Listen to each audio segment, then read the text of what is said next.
Spinal cord injury एक ऐसी चोट जिसके बाद अक्सर लगता है जैसे जिंदगी ठहर सी गई है। लेकिन क्या सच में सब कुछ रुक जाता है? देखिए, विज्ञान और हिम्मत मिलकर एक नई राह बना सकते हैं। आज हम उसी राह के बारे में बात करेंगे जो उम्मीद और संभावनाओं से भरी है। सबसे पहला और सबसे बड़ा सवाल यही मन में आता है ना, कि क्या रिकवरी अब भी मुमकिन है? तो इसका जवाब है हाँ, बिल्कुल। और इस उम्मीद के पीछे एक बहुत सॉलिड साइंटिफिक वजह है। और वो वजह है न्यूरोप्लास्टिसिटी। अब इसे आसान भाषा में समझते हैं। सोचिए, अगर ब्रेन और स्पाइनल कॉर्ड के बीच कुछ सिग्नल्स बचे हुए हैं, चाहे वो कितने भी कमजोर क्यों ना हो, तो हमारे शरीर में नए रास्ते बनाने की एक कमाल की ताकत होती है। इसका मतलब ये हुआ कि हर बार जब कोई मूवमेंट दोहराई जाती है तो स्पाइनल कॉर्ड को ये सिग्नल मिलता है कि अरे, इस फंक्शन की जरूरत है। और फिर लगातार प्रैक्टिस से ये नए कनेक्शंस और भी मजबूत होते जाते हैं।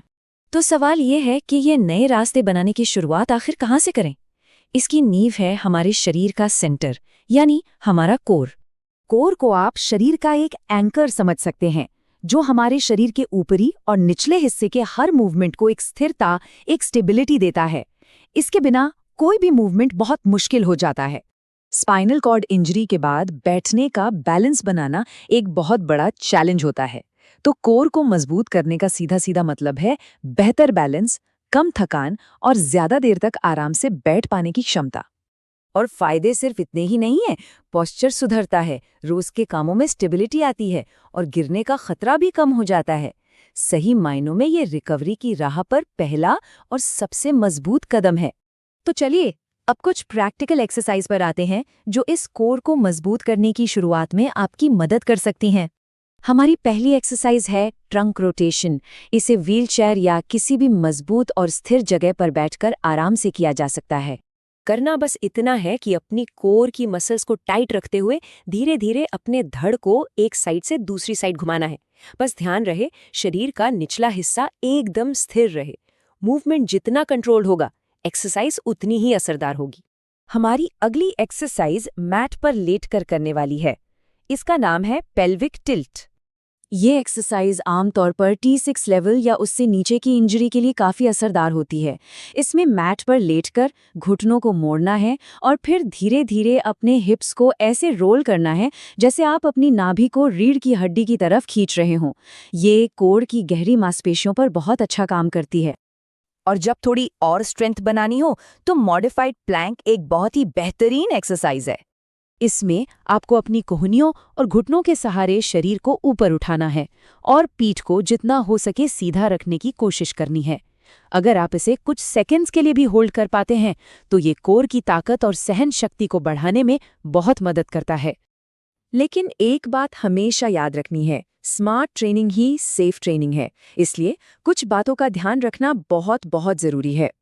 कोई भी नया एक्सरसाइज रूटीन शुरू करने से पहले अपने डॉक्टर या थेरेपिस्ट से बात जरूर करें। हमेशा मजबूत स्थिर सतह पर ही एक्सरसाइज करें। अपनी स्किन को प्रेशर सोर के लिए चेक करते रहें और सबसे जरूरी बात, अपने शरीर की सुनें। धीरे धीरे आगे बढ़ें, कोई जल्दी नहीं है। T6 लेवल या उससे ऊपर की इंजरी वाले लोगों के लिए एक बहुत ज़रूरी जानकारी है ऑटोनॉमिक डिसरिफ्लेक्सिया या AD के बारे में। ये एक सीरियस मेडिकल इमरजेंसी हो सकती है। इसके लक्षणों में अचानक तेज सिरदर्द, बहुत ज़्यादा पसीना आना या घबराहट होना शामिल है। ऐसा अक्सर भरे हुए ब्लैडर या बहुत ज़्यादा टाइट कपड़ों की वजह से हो सकता है।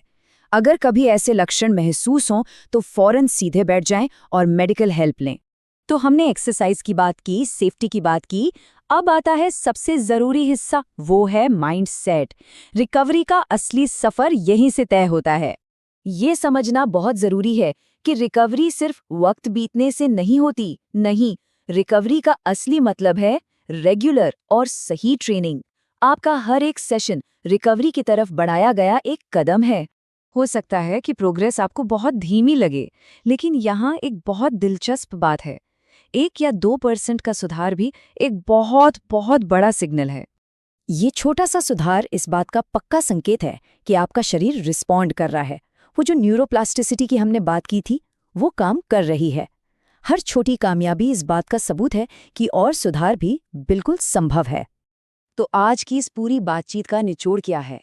निचोड़ बस इतना है कि अगर सही तरीके से रिहैब किया जाए तो देर से भी रिकवरी मुमकिन है। और इसकी चाबी है कंसिस्टेंसी, मतलब लगातार लगे रहना। इसलिए उम्मीद कभी मत छोड़िए और ट्रेनिंग कभी मत रोकिए।